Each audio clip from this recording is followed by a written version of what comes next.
Mzazi mwenzangu na mlezi unayenitazama, tunafahamu kwamba kila mtoto anapozaliwa anaanza safari mpya ulimwenguni, safari ambayo anastahili kulindwa kiafya ndiposa akue vyema. Kati ya ulinzi bora wa afya ya mtoto, kuhakikisha kwamba anapata chanjo zote muhimu ambazo zitamkinga dhidi ya magonjwa ambayo yanaweza kuzuiliwa kwa chanjo.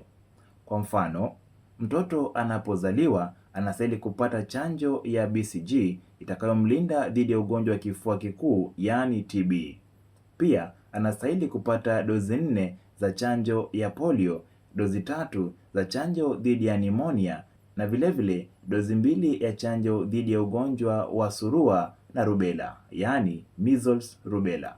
Ni muhimu kuhakikisha kwamba mwanao anapata kila dozi ya chanjo, na iwapo kwa sababu moja au nyingine amechelewa kupata dozi yoyote ya chanjo, hakikisha unamfikisha kituoni cha afya karibu nawe ili apate chanjo hiyo. Fuatilia kitabu cha kliniki ya mtoto ambapo mhudumu wa afya hukuandikia kila tarehe ambayo unastahili kumpeleka mwanao kupata chanjo. Kwa faida ya kuelewa zaidi ratiba ya chanjo, nitakuachia nakala ratiba hiyo katika comment section. Je, huwa unampeleka mwanao wapi kupata chanjo katika kaunti ya Tana River? Kumbuka, chanjo huokoa maisha.